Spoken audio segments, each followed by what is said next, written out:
What's going on, everybody? Welcome to a very special edition of Catch, Hook, and Shoot, the best podcast you've never heard of. And I am here with a very distinguished panel of guests talking about all about WrestleMania today. So, we're going to dive right in. We're going to go around the table, as it were, have everybody introduce themselves. And I want to hear about your guys' very first WrestleMania experience, whether it was attending or watching or whatever it might be. So let's start it off with my my co-host here, my color commentator for our live shows, Charlie G. Hey guys, well, you know me as Charlie G from the NXTUK. I've been watching wrestling since WrestleMania 3, and that is pretty much all I've been doing since then. But I watch other than WWE, so it's just not one particular company that I know about, so I just watch a little bit too much. There's no such thing. Yeah, exactly. There's no such thing as too much wrestling. So next up, let's throw it to the our resident favorite wrestling indie promoter here, Mr. Steve Tortorello. Hi, everybody. Steve Tortorello here, and I am the owner, operator, promoter, booker, guy who buys the bottled water for Warrior Wrestling in Chicago. And I've been watching wrestling for a long time. The first WrestleMania I ever watched, though, was, probably 16. WrestleMania 16 when I was a teenager, which was WrestleMania 2000. After I'd gotten back into it in 98, 99, the first time I watched live was WrestleMania 2000. Wow, now you're making me feel old, because the first WrestleMania I saw live was 2. WrestleMania 2. But anyway, all right, so next up, let's go over to another fellow wrestling super fan, usually known as the Champ, but he's not carrying his belt today, Demetrius Payne. I've been watching wrestling. Honestly, I don't remember when I wasn't watching wrestling. I remember the first WrestleMania I ever saw was WrestleMania 1. I remember I was a kid who would bug his parents to get all the pay-per-views. Actually, every first WrestleMania since the first one, and even been to a couple of them. So this is a special time of year for me. Yeah, absolutely. Honestly, it's my favorite time of year. I mean, I think I go more all out for WrestleMania than I do for Christmas. So, and last and certainly not least is my co-host on my other YouTube show called Jabs, or Just Another Bullshit Show. This is Rich Lange. Hey guys, Rich here. Just part of Jabs, and first WrestleMania I saw was on tape, VCR, was WrestleMania 1, and that was probably around the WrestleMania 2 time, and it got me really into it. And talking about the pay-per-views, the first ones my parents finally bought for me was WrestleMania 4 with the tournament, and I was devastated because Hogan didn't win. I was like, wait, Mom paid all this money and Hogan's out. I can't watch this. But after that, the first one, the only one I got to see live was WrestleMania 22 here in Chicago. So, same thing, lifelong wrestling fan.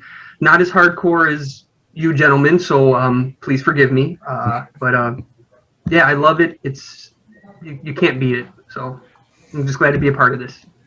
Yeah, and like I said, my first one that I saw live on TV was WrestleMania 2. I've only ever been to one in person. That was 13, as you can see from the chair hanging behind me. I was sitting 4th row when The Undertaker won the title, so that was, it doesn't get any better than that. Watching your favorite win the title in the main event of WrestleMania, that's like the ultimate fan experience for me. So, all right, so basically we're just going to be talking about WrestleMania in general as an event. We're not going to go over this year's card or anything like that. We're not going to get that in depth into that kind of thing. But just WrestleMania as a whole. I mean, it started all the way back in 1985 with WrestleMania 1 in Madison Square Garden, and we see where it's gone from there. So the first thing I want to talk about is like where it started and where it is now. You know, like I said, the very first WrestleMania was an afternoon event. It was basically like a big house show. You know, a lot of the territories did like the big super shows like that. The first one, honestly, was Starrcade, Jim Crockett Promotions back in '83. And WrestleMania just kind of took that to the next level, basically. So what do you guys think about like where it started versus where it is now, where it's almost a week-long event? It's in the big football stadiums, 80, 100,000 people, whatever it is, you know, and it's a full weekend of events. The main show sometimes it's 6-7 hours long. Compare and contrast for me where it started, where it is now. Has it gotten too big? So with that one, I actually want to get a promoter's perspective on this. So Steve, I want to start with you. Sure. So I think it has really grown to become a cultural event. Like take the March Madness, the NCAA basketball tournament. It began as simply the end of the year playoffs for a particular sport, and then it grew to become its own cultural hallmark. A certain time of year, you did things a certain way, certain terminology came in, bracket busting, etc., and it just became its own phenomenon. I think WrestleMania is very similar.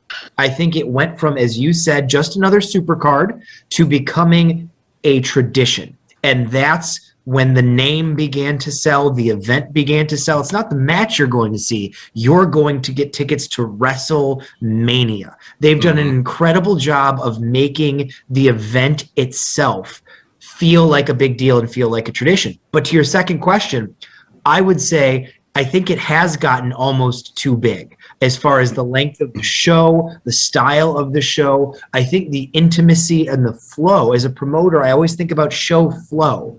I think it has lost a lot of the ability to flow as a self-contained quality show. I'll say more about that later, but yeah, I think it's gotten too big. Okay, so Rich, what about you? I know you've like you said, first WrestleMania you saw was 1, and I know you still watch it more or less every year. So same question. What's your opinion? I agree. I think it has gotten so big, but it is wonderful how it's WrestleMania season and it has become something cultural. I honestly think it'd be awesome. I think if they would alternate from the $100,000 people venue to the next year to like an Allstate where it's 20,000. So you get that feeling of the show. You hear the crowd more. It's more organic and just alternated. Just okay, one year we're going Hollywood, next year we're going wrestling. It's so crazy how big it is. And yeah, I don't think the show on Sunday should be 6 hours. Was it a part-time job? Can I much chill for a second on Sunday before having to watch wrestling that early? And again, no offense to anyone, I know you guys are all big wrestling guys. I love it too, but it's gotten so big sometimes it's kind of pushed me away where I'm like, it's okay, here we go again. And going to WrestleMania 22, the whole weekend thing though is awesome. Like the fan access things and stuff like that is really cool what they do. They need to keep that, but I would prefer if they could alternate it from such a huge spectacle every year to maybe, get nit and gritty with it, do a smaller venue. I know it's, they're not gonna make the money, but I think it would draw people back in to have a smaller arena WrestleMania. Yeah, I mean that actually sounds like a decent idea, but like you said, I don't think they'll do it because of the money aspect of it. Why have 20,000 when you can have 100,000? But yeah, $500 every ticket. But yeah, I mean, as far as the 6 or 7 hour main show, I mean, Rich, I used to have a WrestleMania party every year. Last time I had one, everybody was gone before the main event came on because it was so long. Yep. So I definitely agree with you on that one. But Demetrius, how about you? What do you think? Has WrestleMania gotten too big? I think about WrestleMania as I've gotten older over the years and learned a little bit more about the kind of the background of just wrestling in general, but specifically WrestleMania. Vince McMahon pushed all his chips in the middle of the table and he went all in for the first WrestleMania. Mm-hmm. If it didn't work, I don't know what wrestling would look like right now. And I feel like, I don't know if it's because, the great, powerful Wizard of Oz, Vince himself, every year, like he gets back in that headspace where I got to go big, I got to go big, I got to go big. But that's just what it feels like to me. It feels like every year he's always trying to top himself because that's basically how it all started for him. He had to go all in for the first WrestleMania, for there to be subsequent WrestleMania. So has it gotten too big? Maybe, but like we already said, I can't get enough. So if I'm getting older, so if I need to take a nap, I just pause it and come back to it next day on demand, something like that. But you can give me more. Just plug it in my veins. I don't care. Yeah, I would agree with that too. And you make a good point about being able to pause it and everything, because I think I've heard Jim Ross say multiple times on his podcast, it's all about, with the network now and everything, it's all about hours of content, because they know people have that ability now. You can pause it and go back to it later. You don't have to watch it all the way through for all those hours, unless you're actually sitting in the arena. But so I think that plays into it a lot too, is just creating content for their network. So I'm sure from that perspective, the longer the better. Yeah. So Charlie, how about you? What do you think about where how far WrestleMania has come in the last 37 years? Well, I'll touch on what Steve and Rich talked about. Yeah, it would be nicer to have a flipping switch to big stadium to small stadium, which I thought was the plan originally. It was like, yeah, we'll have the big stadium, go back to the Rosemont, and go back to Staples Center, stuff like that. And then as a spectacle, as an indie fan, I'll take this a different way. As an indie fan, it has grown so other promotions can run their own shows during Mania weekend. So starting Thursday, I know this year they're doing NXT, but other promotions can run starting from Thursday through Sunday morning during a Mania weekend. Now, is that WWE's fault? Yeah, I'll say yes.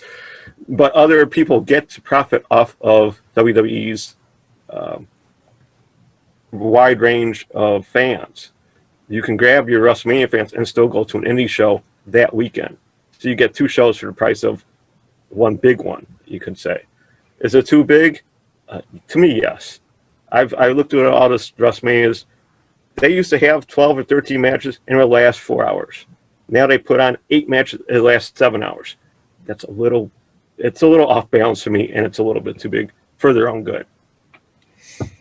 Yeah, and you touched on an important point. WrestleMania weekend really has become a big deal for the independent promotions, and kudos to them for taking advantage of it, because you figure WrestleMania weekend, you have the largest concentration of wrestling fans in one area that you're going to have for the entire year. So why not, head to that same area and put on some shows?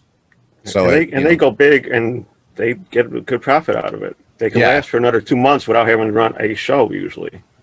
Yeah, exactly. So that's definitely something I just want to jump in real quick, because this is something I think is so cool about WrestleMania and what it is. When you have the World Series, a bunch of minor league baseball promotions or whatever don't come in and have shows that weekend and have games that weekend. When you have the Super Bowl, you don't have a bunch of minor league and semi-pro football players. You don't got the XFL playing. Yeah, Say what? You don't got the XFL playing a game or nothing. Exactly, or the what was it? Lingerie league. Yeah, that was worth the price of admission. But still, nobody else like piggybacks. No other sports has that kind of a thing where you can just piggyback off of one main event. I think that's something that makes WrestleMania even more special.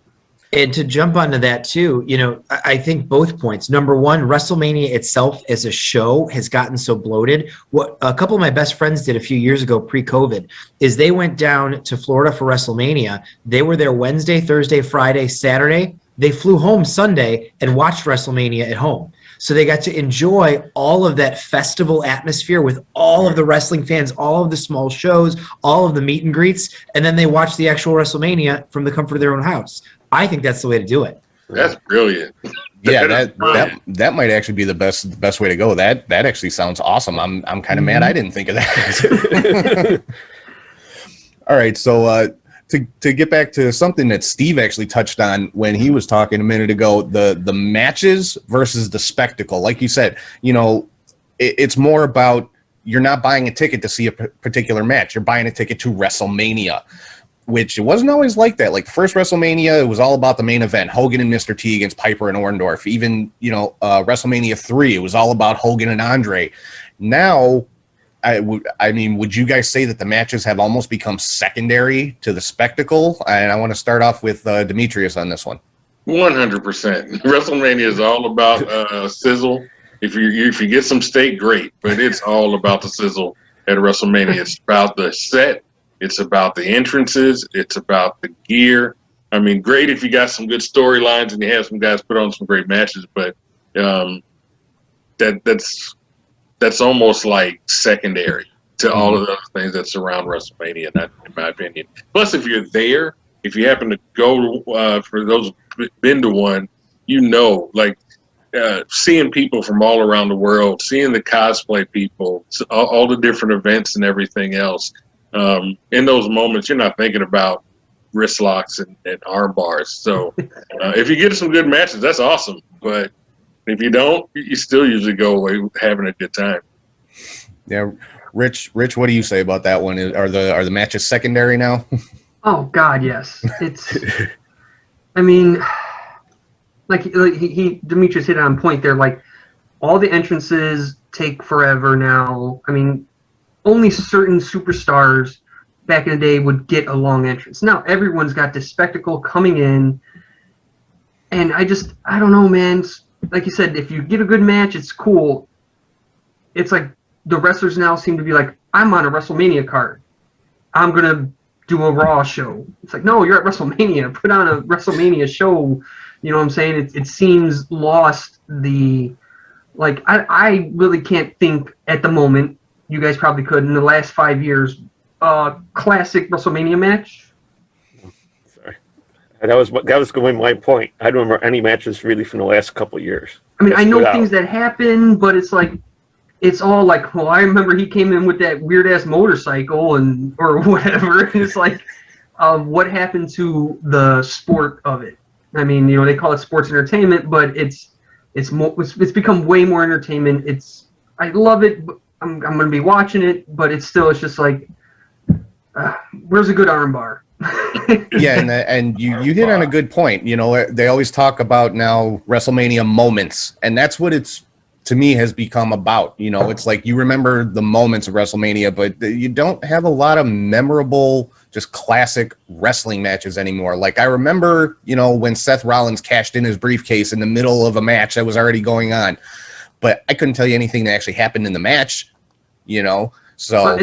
It's funny you bring up that Seth Rollins WrestleMania, because I remember from that one, that RKO off the curb stomp. Like, that was a moment. That was like, holy, that's for WrestleMania.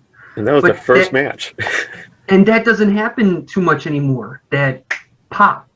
It's all everything else. And then, oh, there's the match. And, okay, who won I thought was going to win. And, okay, let's go to the next match.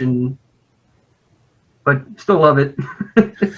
Yeah, so, Charlie, what do you have to say about that one? I mean, yeah, it's more of a spectacle than anything else. And Rich just said it. Where's the pop?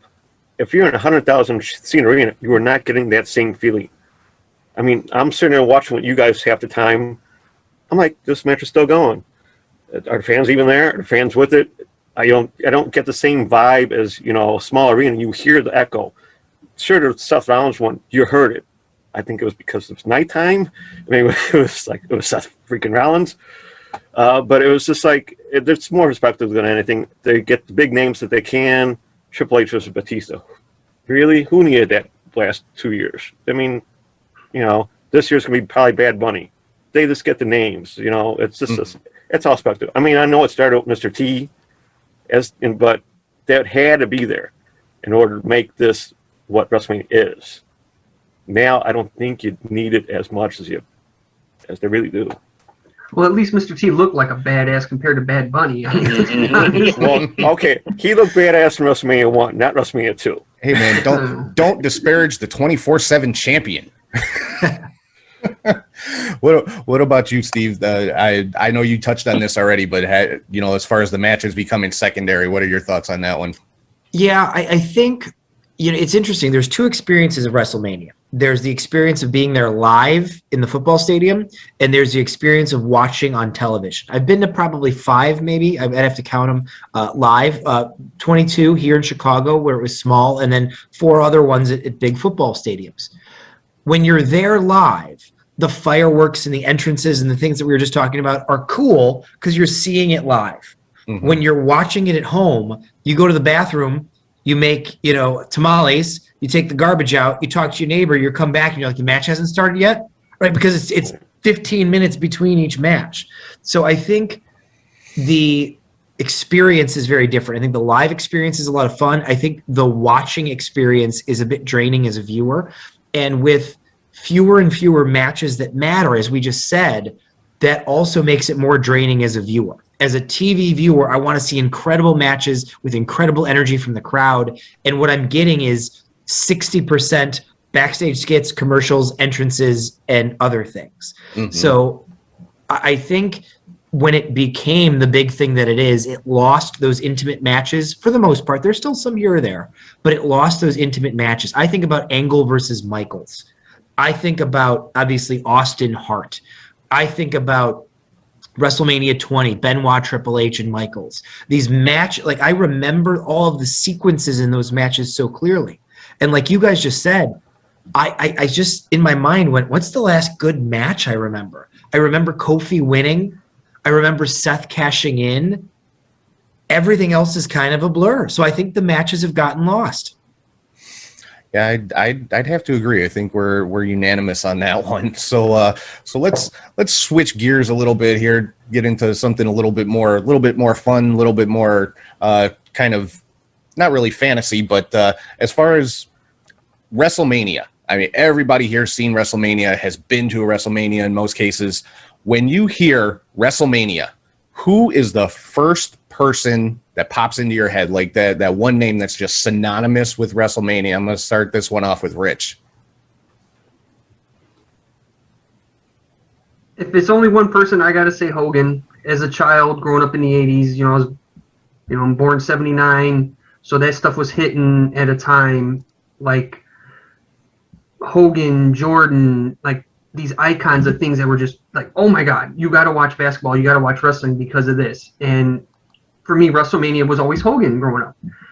Watching that first VHS tape and being like, oh, wait a second, I'm missing out on something. And watching Superstars on Saturdays, or if you had Saturday night's main event, and trying to get the pay-per-views and following him and getting the WWF magazines and stuff, it was Hogan. Like, for me. I know there's more, but I'm going to stick old school. First name that comes to mind is Hulk Hogan. All right. That, I mean, can't argue with that. He main evented 8 out of the first. Damn right, you ain't arguing with that.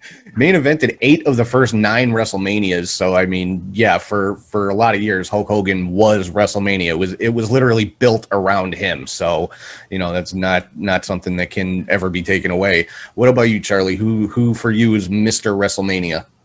It's still Hogan technically. I mean, like you just said, he's first 8 main event. 8 of the 9 main events. If I have to pick a second one, I'm going to my later questions. Well, no, I mean, wait, we're not doing the Mount Rushmore thing yet, right? No, I know, but I mean, don't do that. It's Hogan. It's yeah. Hogan, I mean, you can double up. There's no rules against having the same answer. It's Hogan. I mean, and even he came back for 17 against The Rock. That was a big thing and that was even a switch in roles even at that match. So it was still Hogan later on, even. Yeah, and as far as that match with The Rock, I mean, that was the main event of that show. It wasn't the final match, but that was the main event of that show. Because that's the one that everybody went nuts for. So, Steve, how about you? Who's your Mr. WrestleMania? Two names came to my mind simultaneously. The first was Hogan from when I was a kid. The second was The Undertaker, because obviously the streak, but also towards the end of his career when Taker would only appear around WrestleMania, or who got to face Taker at WrestleMania, everything meant so much more. So I think Hogan, like as a kid, I just see Hogan, but as an adult, and I think about my WrestleMania experiences as a grown-up, it's Undertaker. Yeah, and that obviously I think everybody pretty much knows that's my answer too, is The Undertaker. I mean, I've got the life-size poster hanging behind me that I actually bought at WrestleMania 13. Not creepy at all. Not creepy. I've got the Undertaker t-shirt that I bought at WrestleMania 13 hanging above my belt case. I've got the chair hanging on my door. Yeah, it's The Undertaker for me. How about you, Demetrius? Who is it for you? I begrudgingly got to agree with everyone else and say Hogan, even though I hated him. Yeah, brother. I outgrew him so fast. Oh, man. Like anybody else, man, Hogan, like in the 80s, he was wrestling.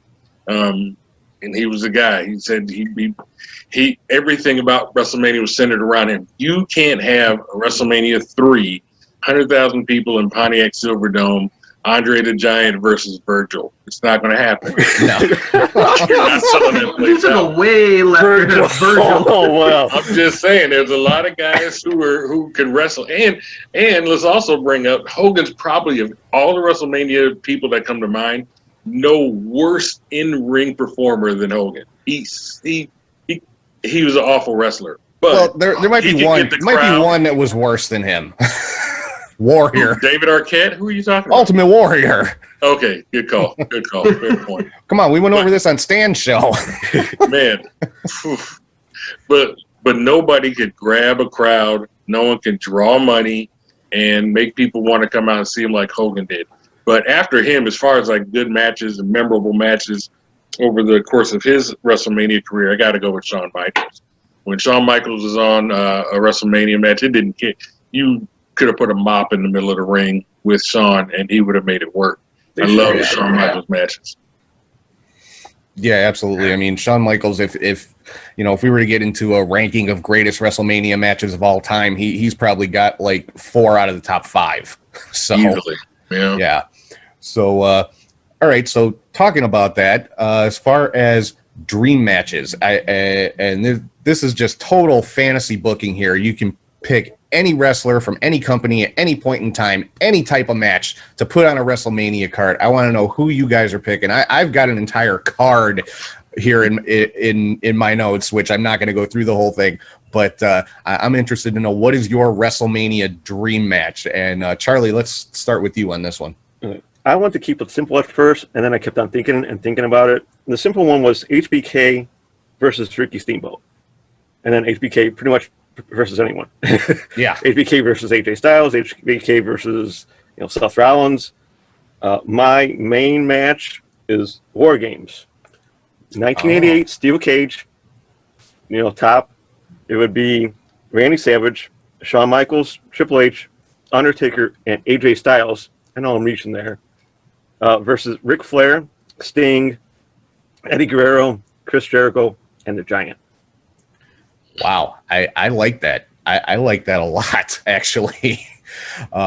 Since you brought up HBK, I'll name one off of the bevy of matches I've got here. HBK and Randy Savage, I thought would have always made a great match. But Steve, how about you? What's your WrestleMania dream match? It was one that was teased for a WWE video game in the summer of 2012, but could never come true. Stone Cold Steve Austin and CM Punk. I think those two generational rebellious badasses.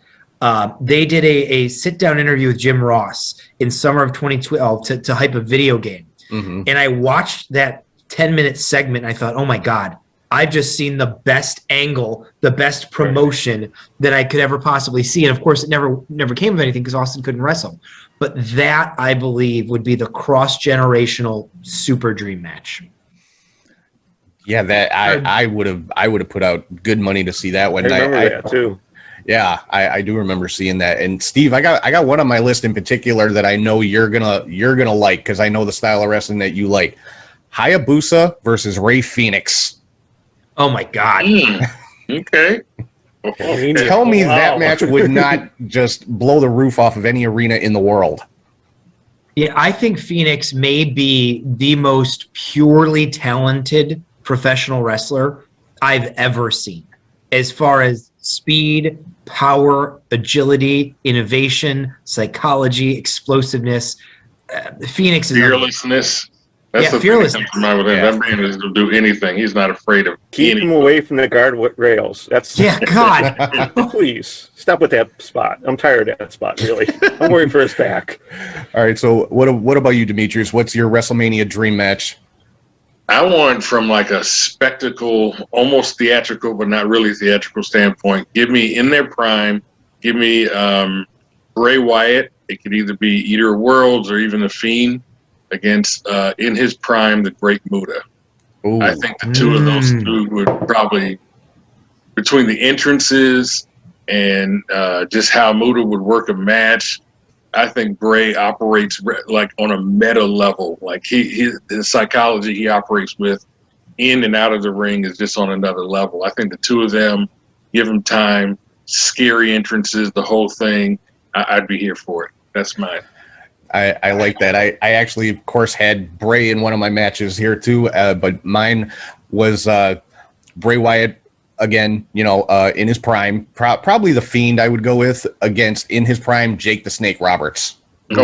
Just the tuck the kids at night. Don't let the kids watch that match. Yeah, and I mean, think of the promos and stuff leading up to the match with those two guys. I mean, that would just be insane. All right, so last but not least, how about you, Rich? What's your dream match here? I feel a little killed here.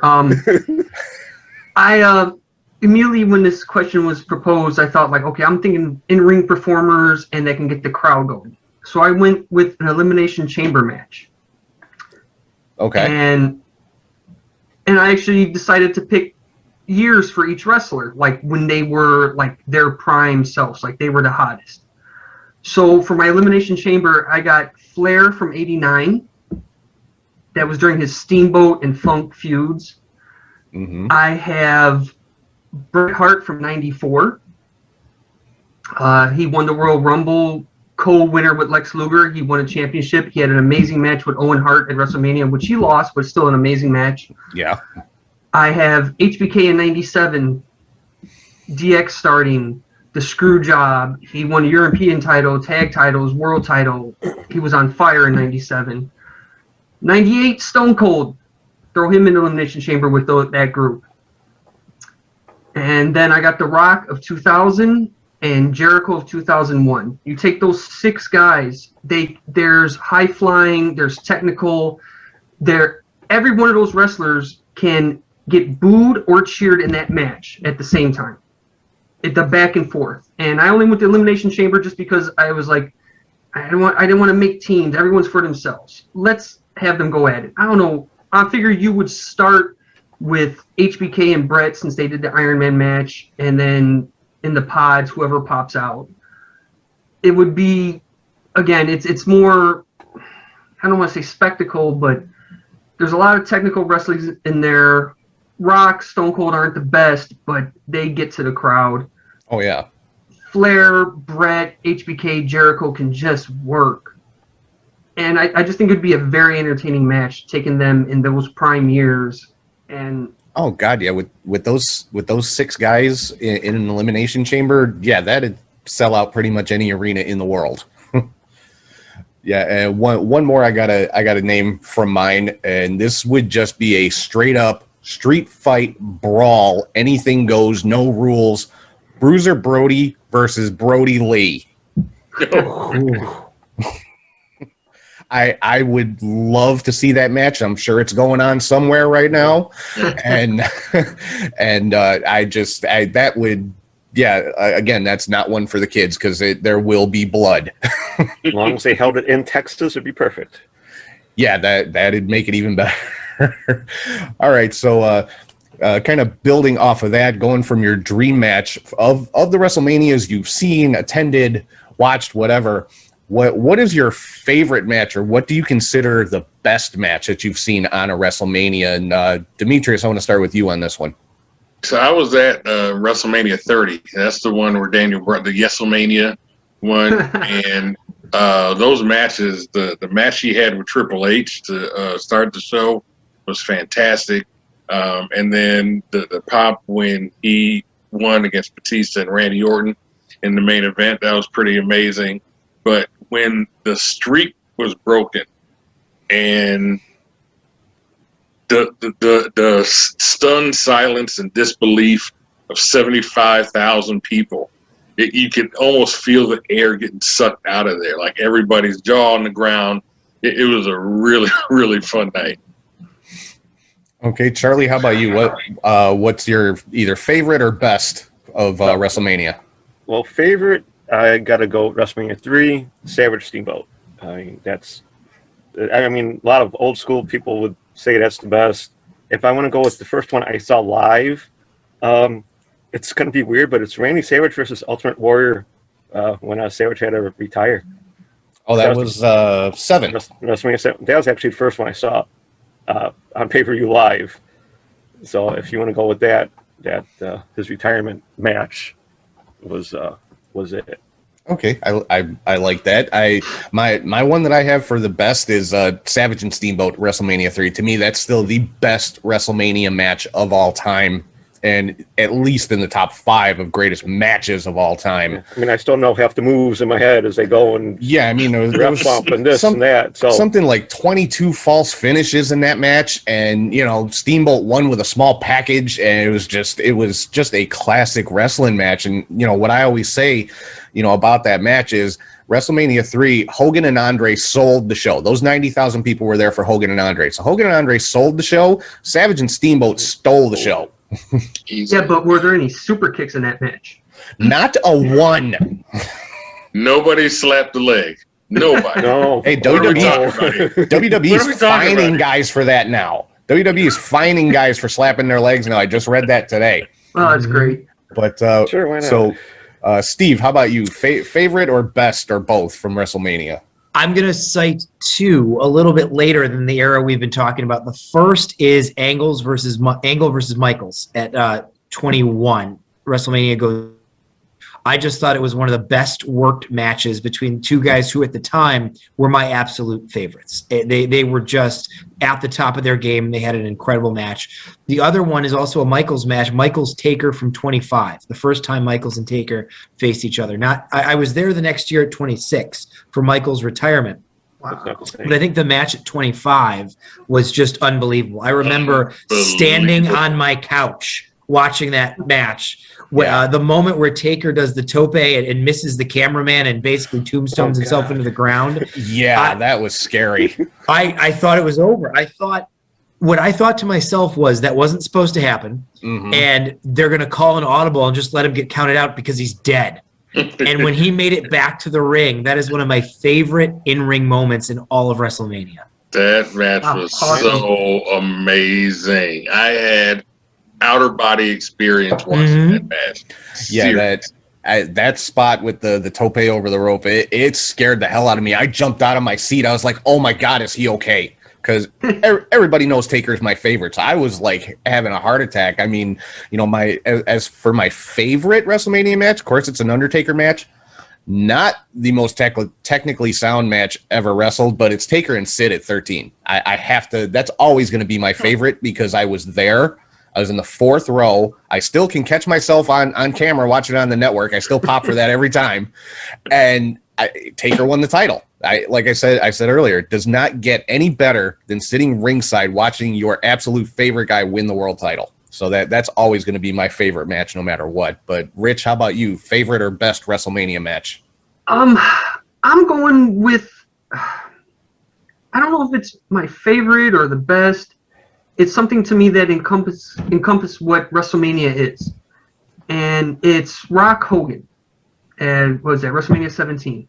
It's, again, not technical, but there was a feeling there. Everyone got booed, everyone got cheered, and no one expected that. Going into watching that match, I did not expect Hogan to get cheered at all. I didn't expect Rock to get booed. That was what wrestling is, that match. The way they went back and forth, how they played the crowd, and it was my childhood Hogan, and I was an adult at 17, and Rock was like, "Yeah, the Rock's pretty freaking cool, man. Let's roll with this." And like having them collide, that is what WrestleMania is to me. Matches like that. No, it's not the best. It's not an Angle and HBK, which is phenomenal, or Taker and his work.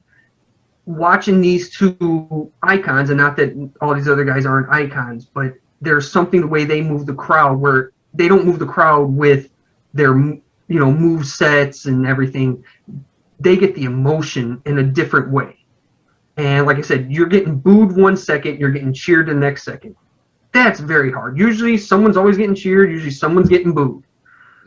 That was a back and forth, and that to me is what WrestleMania is. It's like I want that feeling every time. Oh yeah, I mean you're talking about literally the two biggest stars, and I don't just mean wrestling stars. I mean general worldwide known stars for that WWE has ever produced in the same ring at the same time. I mean nothing like that will ever happen again. It just won't. So yeah, as far as WrestleMania matches go and importance of matches and things like that, that definitely has to rank up near the top. So I definitely think that's a good choice. And I still love Hogan's little reach out. I'm going to shake his hand at the end. I love this. He's holding the ribs. It's excellent, Can't beat it. I mean that Hogan and Rock, they're all about the charisma. That's both of their biggest strong suit. Rock is a little bit better wrestler than Hogan, but they're still all about the charisma. All right, so let's get into something again. Just having a little bit of fun here. Some alternate history. Demetrius mentioned earlier, Vince McMahon went all in on WrestleMania 1. He staked his entire life on WrestleMania 1. Had it failed, WWE would have gone out of business. They would have been bankrupt. What if that would have happened? If WrestleMania 1 was a complete failure and WWE went under, where is the wrestling business today? Is there a wrestling business today? Is there a national or global wrestling company? And again, I want to get the promoter's point of view on this. So, Steve, I'm going to start with you. I think there is still wrestling today. I think that narrative is very put forward by Vince McMahon is very WWE centric. Because if you remember, Jim Crockett Promotions in 1985 was still a major force. There were still the AWA. There was still a lot going on. And McMahon's genius was finding a way to marry his product to cable television, to celebrities at that moment in time. So had McMahon not become so successful in the mid to late 80s, other companies would have become successful, maybe not to the same degree. They wouldn't have made Hulk Hogan and things like that. But I don't think wrestling would have went anywhere. You still had Ted Turner, who still loved wrestling and wanted it on TBS and TNT. So I think wrestling still evolves, but definitely Vince McMahon becoming the major player for wrestling, that shaped how it evolved. What the things that we think of when we think of wrestling, entrance music, poses, WWE catchphrases, that kind of thing, that all would be very, very different. Maybe it'd be very sports-based. Maybe it would be like a New Japan currently or in the 90s. But I don't think wrestling would have gone away. I think it just would have been very different. Yeah, and you make a good point because at that time, Crockett was still a major player. Like we said earlier, Starrcade preceded WrestleMania by 2 years. So could Crockett Promotions have been that big national company if Vince would not have gotten to where he is today? So Demetrius, what about you? What do you think? What if WrestleMania 1 would have been a failure? Where does that put us today? I feel as like wrestling would have stayed in that kind of like almost like carny niche area that it was in. I feel like wrestling would have evolved because that's what things do. That's what entertainment should do. But I just think it would have been a lot slower, and we probably would have still had like this whole like carny feel to wrestling. The thing that the real brilliance to me with WWE is the production value. Whether it's a package leading into a match, trying to encapsulate a storyline that's going to culminate in this match. It can just be commercials. It could just be the signatures at the beginning of shows. The production value. I don't know how WWE's not won Emmys and stuff because they put forth production value that surpasses a lot of other things. And I don't think that anybody else would have caught that part of it. You can get some big muscle guys and have them throw each other around the ring. You can do that, but to produce it in a way that it's a lot more malleable for the masses, I think that's the real genius of WWE. Yeah, I'd have to agree. WWE is definitely, they're the ones that put they coined the phrase, they're the ones that put the entertainment into sports entertainment. So I would probably tend to agree that it would still be, I don't know if we'd still have all the territories around the country like we did at the time, but I think it would still be much more sports based and not so much entertainment as the way WWE does it. But Charlie, what do you think? Where would we be today if WrestleMania 1 would have been a failure? I have to disagree. I think we would have the territories. Not, I mean, all these indie companies right now seem like that's their own territory. You know, you had the Northeastern Wrestling still has a company. The Florida has wrestling. Even with NXT still in Florida, you have Florida companies there. And out west, and you have a couple, you know, Seattle and California have all their companies. I think we'd have more territories with more promotions within them, so that, and maybe they would do their own super show that way. Kind of like how Steve runs Warrior. He gets all these guys from different companies to do one show. I think some of these territories would do the same thing, kind of like the AWA try to do, WCCW try to do. They brought in other names from other territories to have a bigger product.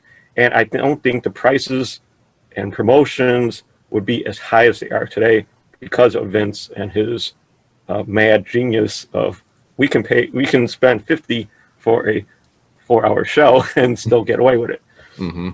So I think there would be territories and more companies, more wrestlers actually, but not a lot of people would see it.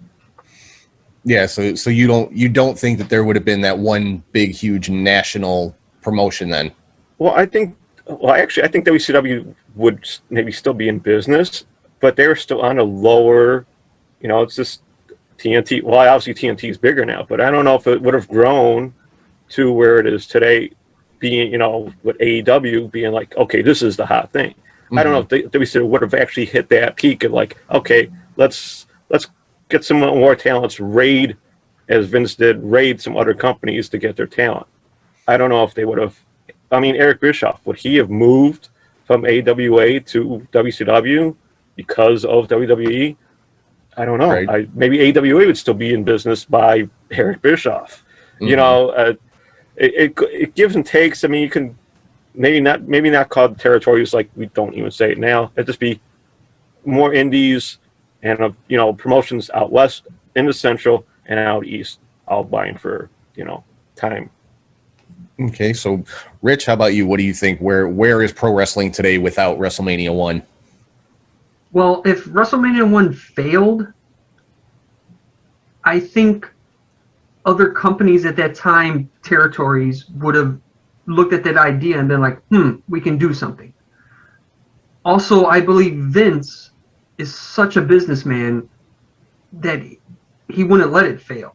It would have failed, say WrestleMania 1 failed, he would have adapted and done something different. I think there would be more companies, kind of like Charlie, like I think we would have more shows on TV as time went on. There'd be like ABC, NBC, all these, they would have their own specific, this is our wrestling company and this is what we're showing. But I also believe Vince would have found a way in time to make things work. Not that all of a sudden WWE runs everything like it kind of does now, but I don't think WWE goes away. I don't think they're, you know, it becomes irrelevant. But yeah, maybe WCW is still around and, you know, they're straight TNT. Like I said, each network has a wrestling promotion and they do it on certain days of the week, and it's more competitive. But yeah, I don't ever see at any point in time Vince McMahon letting WWE die or like it failed completely and they're gone. That like WCW did, or, you know, I mean, hell, we could still have ECW run by Paul Heyman. You know, I mean, Paul can balance a checkbook. You're probably right. yeah. I mean, again, who knows at that time if WrestleMania 1 fell, it could have been like, okay, maybe we don't have to invest so much and do so much, and then you can actually put on a show, and they realize, oh, you can tape shows and put it on TV, and like I said, each network is like, they grab at a promotion, and we have something that is, you know, like the NFL. You got NFL on, you know, AFC on CBS, the NFC on Fox, you know, certain things on ESPN, certain specials, and you do cross promotions. I think it might have opened it up to a wider audience and not a global dominance by WWE, what they have done. Mm-hmm. As much as I love WWE, but I think it would be very, very interesting to see a more competition-based thing, because like Demetrius said about the entertainment, the production value, what they do, that's the problem. Other wrestling, they can't compete with that. And so that's what puts them over. Copycats. Well, yeah, they try to, like, oh, look, here's a little sparkler, and it's like, yeah, okay, bro, you see what was just on Right. Vince got right now? Vince got an 8K camera on the bottom of the ramp, and you got, like, you know, you're posting all your videos, you're recording all your shows with an iPhone. It's just it's very hard to compete with their production, and I think that would have been the difference. The production wouldn't have gotten to the point, like, okay, we paid for Muhammad Ali for WrestleMania 1, WrestleMania 2, you know, who do they got? You know, they're not going to pay that money. I couldn't think of a non-significant boxer from the 80s at the moment. All the big names came to my head. So you think it probably would have resulted in more of a level playing field for all the different companies out there, rather than, I'll just say WWE is more or less a monopoly at this point. Oh, definitely. I think, like I said, I think other people would have had a different shot. They would have saw, like, oh, we can do tape.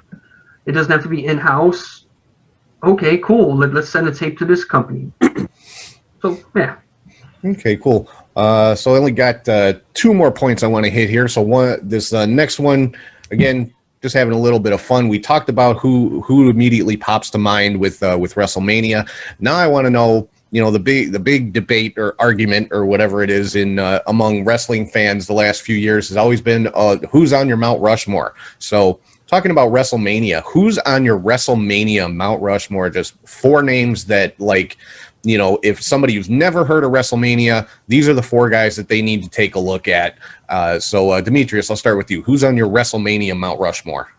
First name you got to put on Mount Rushmore WrestleMania is Vince McMahon. Not that, again, he's probably a worse wrestler than Hogan and Warrior combined. Horrible worker, but his stunners were horrible. Oh my God, worst spell ever. He was terrible. But WrestleMania, there is no WrestleMania without Vince. Without WrestleMania, without WWE, most of the people that I know who are wrestling fans or even were wrestling fans at some point in their lives, it's usually WWE. And I think that's because Vince takes wrestlers and makes them superstars, and that's how you transcend your product. So Vince would be number 1 on my list. We already talked about Hogan. Really can't talk about Mania without him. The streak is a huge part of the history and the legacy of WrestleMania. So you got to throw the Undertaker in there, and so we got, let's see. So we got Vince, we got Taker, Hogan, and you got to put Shawn Michaels in there, because he just, I remember just like some random Monday Night Raw when he was still full time, and a great match he had with Shelton Benjamin. So if he could do that on a Monday Night Raw, the stuff that he did at WrestleMania was just next level. Somehow he found another gear. So that'd be my 4. It'd be Vince, it'd be Taker, Hogan, and HBK. I like it. I like it. Can't argue with any of those. So, Rich, what about you? Who's your WrestleMania Mount Rushmore? My man Demetrius, you hit it on the head. Those were my 4. Oh, really? Even Vince? I'm not gonna lie. Vince, Hogan, Taker, HBK. You hit all the points. And that's the bottom line.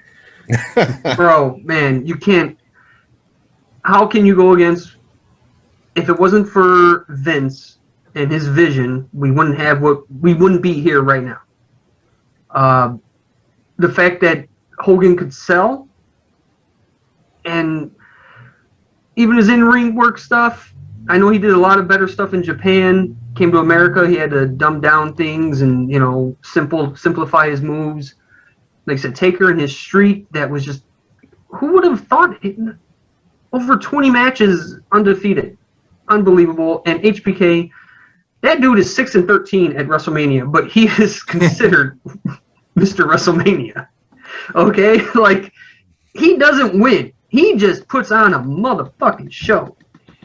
So Man, all facts. Demetrius, right there with you. Vince, Hogan, Taker, HBK, man. Cheers to you. All right, so Man. we got a consensus on that one so far. Charlie, what about you? What's your WrestleMania Mount Rushmore? I'm going to change it up at least. It doesn't matter what he thinks. I had to do it. I was waiting. There you I'm go. sorry. That is my fourth guy. I debated between Vince, John Cena, and The Rock. I picked The Rock. I picked The Rock because he's being talked about for next WrestleMania, of all things. He's not even in wrestling right now. He's making movies. He's being talked about for WrestleMania next year against Roman Reigns. So he's my fourth. Hogan, how can you deny, 8 of 9. Coming back for 17, put on the match that Rich talked about. And then even his later, some matches were okay.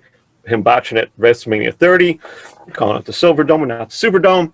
Demetrius, I'm sure you popped at that. I mean, I was a little lost in the sauce. Okay, yeah. I watched it back over and I was like, wait, what? I mean, and they're still trying to bring back Hogan a couple years ago with Alexa Bliss. He's still going to be around. Shawn Michaels, even as the Rockers, he put on great matches. I mean, he wasn't in them as well as he should have been, but the Rockers were still good. When he became the Heartbreak Kid at WrestleMania 9 outdoors with Sherry on his arm against Tatanka, still kind of a nice match, but you knew he was the star. And then Undertaker, the streak, and being how he went out was like the fitting way to go out for someone who ruled for all those years. And just real quick, Charlie, how great is Shawn Michaels that you can look at a tag team now and say that one guy's a Jannetty, and then everybody knows what that means. Jannetty is a bad word. I think that just proves the brilliance of Shawn Michaels. Since you brought it up, if you watch AEW and you watch the Young Bucks, they have Matt Jackson is now wearing an earring like Shawn Michaels. They are making fun of the Rockers. Oh, man. I know it started on BT. I haven't watched them all, but they're making fun of that because people were starting. I think someone was trying to call one of them Jannetty, so they went with it. Now, see, I got to make a comment on that because, yeah, that's true. Today, people will say, oh, this one's the Michaels, this one's the Jannetty. But, see, that is an evolution of an even older comparison because that originated with the Rock and Roll Express. Okay, it was, this guy's this guy's the Ricky Morton because Ricky Morton was considered the bigger star. Oh, he's the Morton, he's the Gibson. So that just goes to show you how old I am. So, well, see, I like both the Rock and Roll Express. I never saw that, but then later on I did. But I kind of that's something that JR says a lot on his podcast. Like, oh, he's the Ricky Morton of that team. Whereas younger fans or whatever will say, oh, he's the Shawn Michaels of that team. So same basic idea. But I'm sorry, I don't want to get too far off track. But was Ricky that great? Like, if you were to say Ricky Morton and Shawn Michaels, come on, he bled better. He bled better. I mean, at that time, in that era, that's Ricky Morton. I mean, Ricky Morton was the one that got title matches against Ric Flair and that kind of thing. Right. So. All right, so Steve, how about you? Who's your WrestleMania Mount Rushmore? I've been sitting here as everybody's been talking, and I agree fully on 3 of the 4. I think it's Taker, Hogan, and Michaels. And for me, the Mount Rushmore is based on longevity. I think Rock and Austin were bright, shining stars, but they were like shooting stars. They burned and they were gone. Versus Hogan was there for the first 10 and then back again. Taker was there for forever. Michaels was there for forever. So I think to myself, who was just a staple of the show that made the show what it was? And so I would go with Cena as my 4th because I think from 19 onwards, with the exception of 1 or 2 he missed for injury, Cena has like a 15, 16-year streak out of maybe 17 or 18 where he's in a marquee match year after year after year after year. And yes, we are at the point now where the name WrestleMania sells itself. But when they transitioned into those stadiums after 2021, 22, it was Cena's name that made those transitions possible. So when they went to Detroit in the stadium, when they went to Orlando for the stadium, when they went down to Dallas, it was Cena's stardom that allowed them to make that transition back to the football stadium. So I put Cena as number 4. Damn good point. That That's was a really why good good point. point. Cena Yeah. does not get called enough credit. You know, I got real sick of the hustle lawyer to respect Cena, Sure. but the character. But he doesn't get the respect for being the ace that he was for the time that he was. Because when Austin was gone, Rock was gone. You know, a lot of guys, a lot of those marquee attitude guys were gone, and you look, John Cena's looking around like, it's just me, and he did great, and he did it longer than most. Great Yeah, point. Great point. that's Yeah, why I I thought got- about Cena being on it but then his last match, begging for a match, this kind of threw me off, and I like, no, can't put him on there. Yeah, I mean, I got to agree with Cena because, you know, like Steve said, you know, the Rock, Austin, even Hogan, Cena was the top guy in WWE longer than all of them. You know, like 15 years or so. He was the top guy in WWE, whether he had the title or not. And, you know, that longer than It should Hogan, have longer. been Orton. Do your pose. Come on, Rich. Come on, do your pose. You know you want to. There you go. So it sounds like we all agree on at least 3 out of the 4, because I also had Hogan, Taker, and HBK. So all of us agree on those. My 4th, I had Steve Austin, you know, because he had that match with Bret Hart at 13 that really, you know, sent him into that shot him into the stratosphere. And, you know, the 3 matches he had at WrestleMania against The Rock and all that. So that, you know, he was my 4th name. But yeah, I'm actually kind of surprised we all agree on at least 3 of them. I didn't expect that. But That's Mania for you. okay, so the last thing I want to get into here, a little bit more serious of a topic, WrestleMania. What is, just to kind of wrap things up here, what is WrestleMania's place in sports? Now, I know wrestling is sports entertainment and that kind of thing. Some people don't consider it an actual sport, whatever. But what is WrestleMania's place among all the big sporting events, the Super Bowl, the World Series, the Final Four, the Stanley Cup? You know, what do you guys think? How does it stand up, or how does it rank against all of the major big sporting events? And Rich, I'll start with you because I know you're just a general sports guy, so I'm interested in your opinion on this one.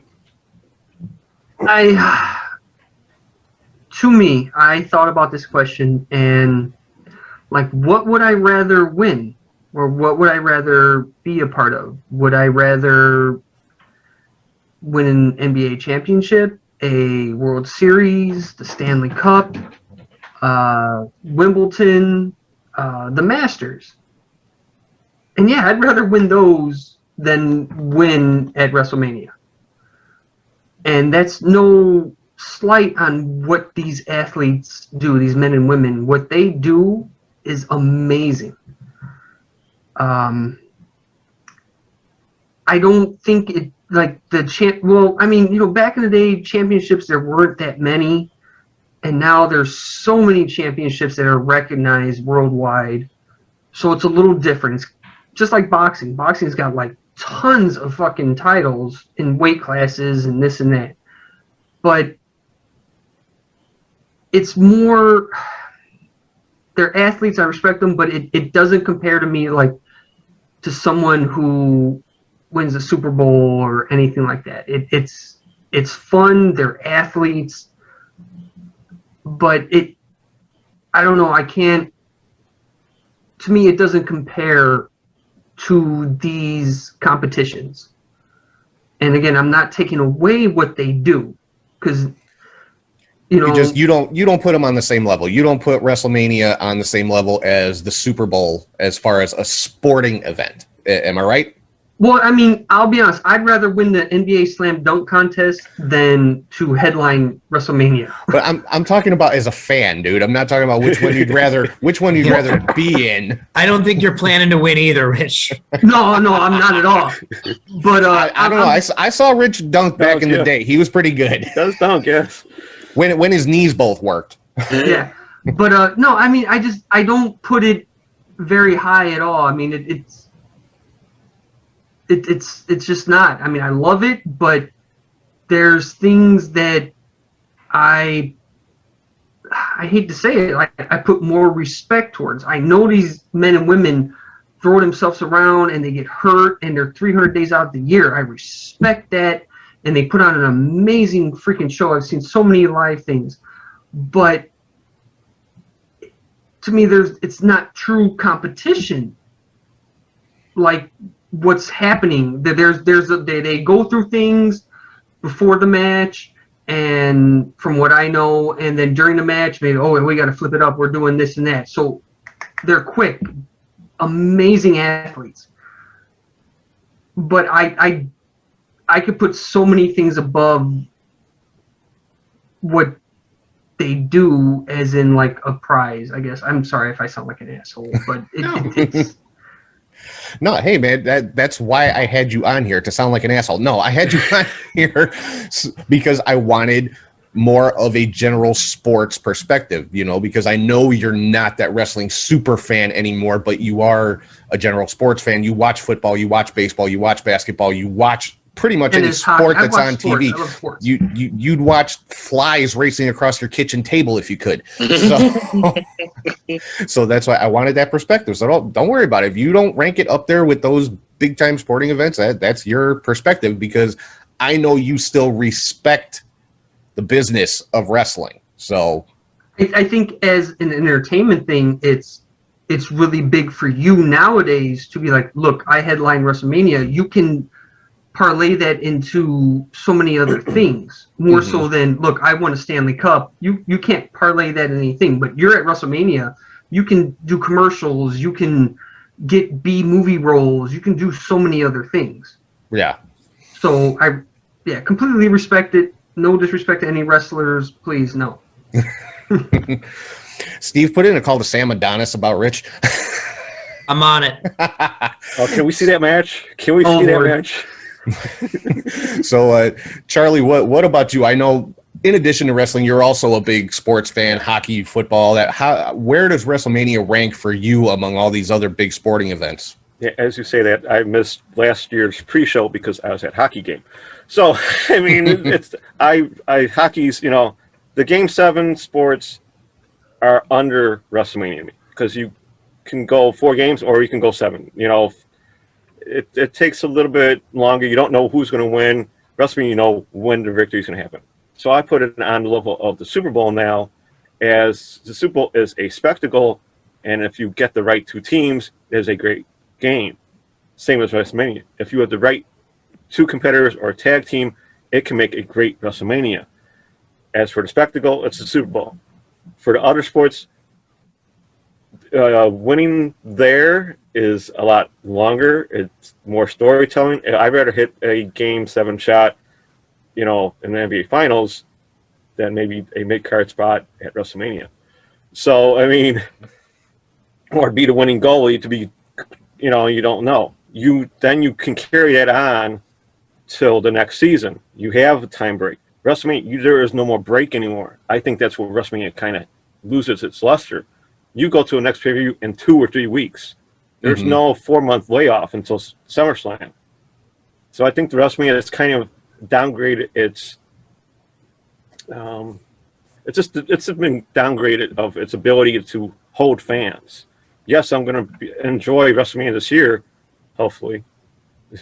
Last year did not draw out how, you know, just draw out and drawn out. This year, you know what it should be, and some matches should be really good. Some, not so much. But I think it's just lost its luster of what WrestleMania was and where it's going to go.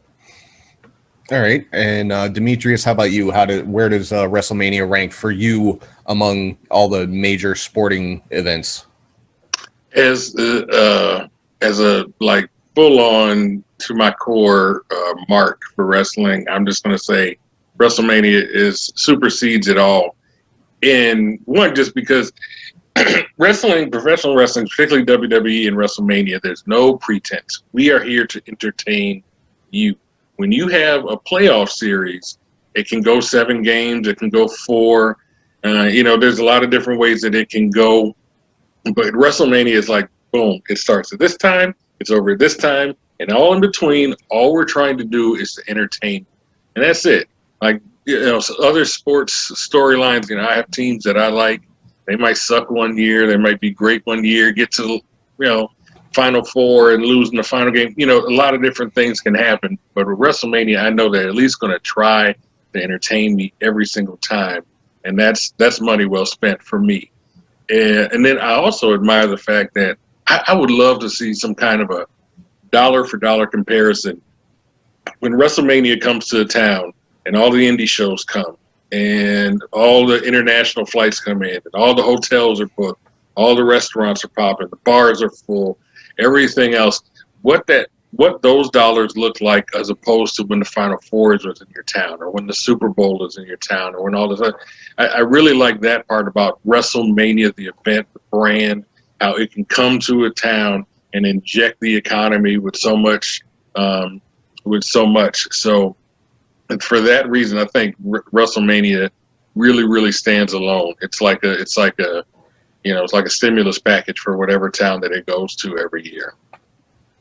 Yeah, and you make a very good point because WrestleMania it's a destination event, you know, so that whatever town it's in is going to get a big influx of tourists and, you know, people spending money and, yeah, you know, check the flights for a WrestleMania town the week before and the week after it's announced that it's going to be a WrestleMania town. Check the flights, check the hotel rates, everything goes up. WrestleMania is a stimulus package for every town it goes to, more so than I would guess anything else that we could name.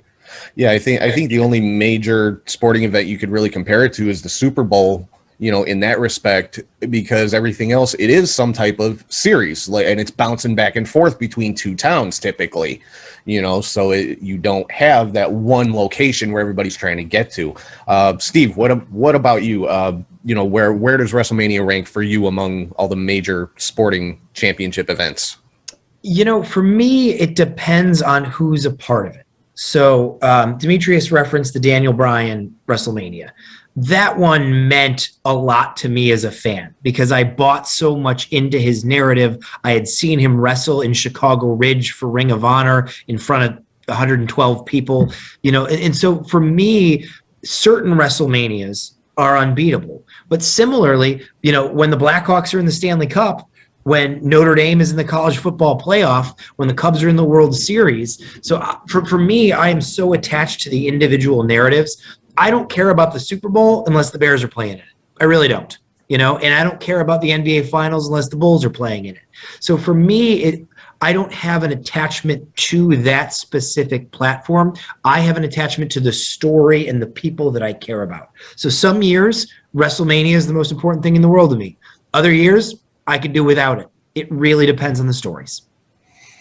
I actually like that, and I can relate to that because it's the same thing. Like I haven't watched a single game of the World Series since 2016.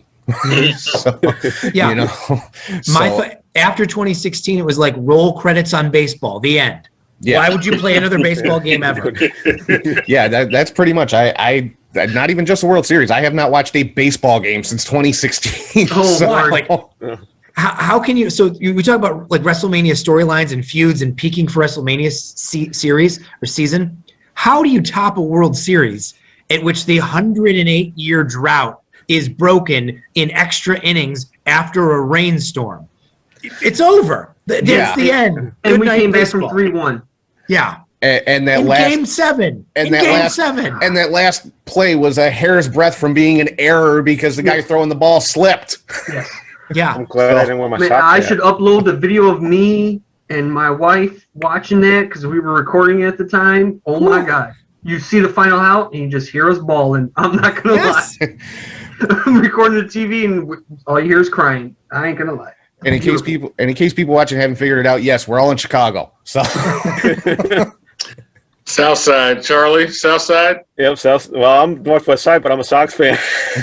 Well, and I don't hate the Sox. I thought 2005 was magical. But, I mean, just if you follow baseball. Oh, no, I love the Cubs winning. I enjoyed that, too. I was like, all right, about time I can stop picking on my friends, stop picking on Rich and Tom, and people at the park. I could stop picking on them because they finally won. I was happy for them. I was one of them. I actually recorded the last inning because I knew something was going to either badly happen or they would win.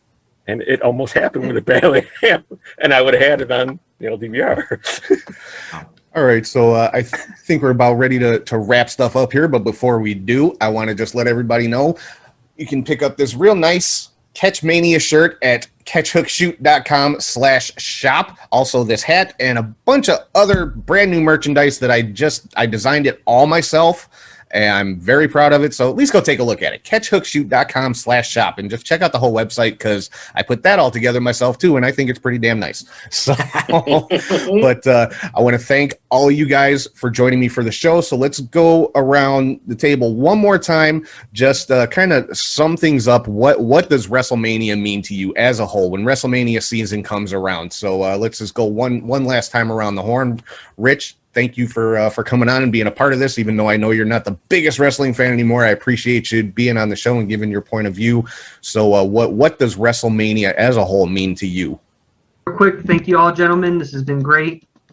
Hope we can do something like this again. But yeah, WrestleMania to me,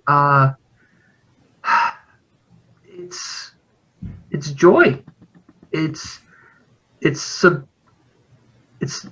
suspension of belief. I know this isn't real what's happening, but I know they're doing something that I can't understand. And I just love it. I can't every year, like I don't watch wrestling like I used to, but WrestleMania season comes around, that season, it's like, man, I gotta get into this. I need to see what's going on. And it's a must watch. I love it. And again, thank you all for listening to me talk shit, swallow spit. But yeah, man, WrestleMania is awesome. Always watching it. Awesome. So Charlie, as always, thank you. Appreciate everything you do for the show. I can't thank you enough for everything you do with the Indie Cut, being my color commentator and all that, and doing this kind of crazy shit with me, trying to pull something like this off. But what does WrestleMania mean to you? Well, if you can't see behind me, I love WrestleMania. Yes, I do look forward to it every year, good or bad. It's still part of my life. I mean, WrestleMania is the show to watch if I can watch it live. More I can now. But as a wrestling fan in general, the weekend itself is to be, I got to see it. Everything that goes on during the weekend, I'm usually watching because I have no job. So I can watch from Thursday afternoon till Sunday midnight one year, everything that's going on. So I love Mania. Awesome. And Demetrius, again, thank you. I appreciate you coming on the show. I really, I've only talked to you a couple of times, but I love hearing your perspective on wrestling. I think you have a very good view of the wrestling business from a fan's perspective. So just to wrap things up, what does WrestleMania mean to you? Wrestling just in general is my great excuse to not have to grow up. I've been watching it since I think I was maybe 5 or something. And like every time it's on, I don't have to worry about the funny noise that my car is making. I don't have to worry about my stupid manager at work. I don't have to worry about, some girl stressing me out. I have no worries when wrestling is on, and WrestleMania is just the pinnacle of that. And I will forever be grateful for what the men and women who participate, just professional wrestlers in general. It's a freaking art form. I don't care what anybody else calls it. And it has been providing me with consistent entertainment for decades. And when this pandemic is over, I know they got the next couple of WrestleMania venues already etched out. Rain or shine, I'm gonna be at one of them, maybe 2 of them. Maybe, well, not this one coming up. I'm right now, but wrestling has just been a tremendous source of entertainment for me for decades in my life, and I'm never giving it up. I wish. So if a girl ever asked me to choose between her and wrestling, I would be like, "Come on, I can't lie to you." And that would be it. I would just leave the subject alone because Yeah, I'm Thanks so much, guys, for being on here. I can't wait to do this again with y'all. This has been great. Demetrius, I'm pretty sure that's one of the reasons that I'm single right now, if I'm being totally honest. So But is are my you worse off dedication for to it, wrestling. What's that? I feel like you made the right call. I'm just saying. I think so too. Honestly, I agree. But last but not least, Steve, again, thank you for coming on. It's always a pleasure talking to you. And again, I can't thank you enough for everything you have done for the show, for letting me and Charlie do the broadcast from Warrior. It's always a blast. So what does WrestleMania mean to you as a fan, as a promoter in general? I would sum it up in one word. I think it's a celebration.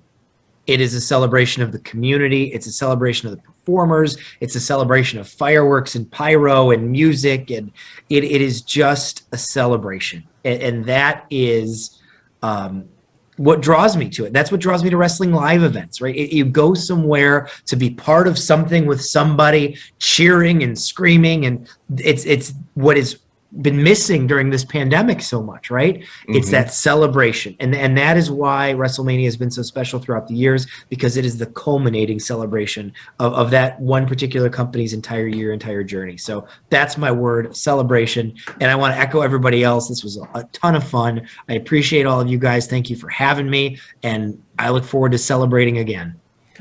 Well, again, thank you to everybody. And just to sum things up for myself, I'm going to take a little bit from everything that you guys said. WrestleMania is joy. It's celebration. It's an escape from the real world. It's a way to hold on to a piece of your childhood. And it's just fun. Like I said, it's my favorite time of the year. And you know, maybe the hype has gotten bigger than the actual substance of it. You know, maybe the spectacle is bigger than the actual matches now. But let's be honest, does that even matter? It's freaking WrestleMania. You know, if you're a wrestling fan, this is your Christmas. You know, and like I said, I think I go more all out for WrestleMania than I actually do for Christmas. So, but yeah, just again, thank you guys so much. I appreciate y'all coming on the show. I definitely want to, you know, do more of the panel shows like this, because this has actually gone a lot smoother than I expected it to. I expected this to fly off the rails inside of 5 minutes, and it didn't. So I appreciate all of you guys. And yeah, so I think that's it's pretty much going to wrap us up. So for Rich and Charlie and Demetrius and Steve, I want to thank everybody for watching, and I will talk to you guys soon.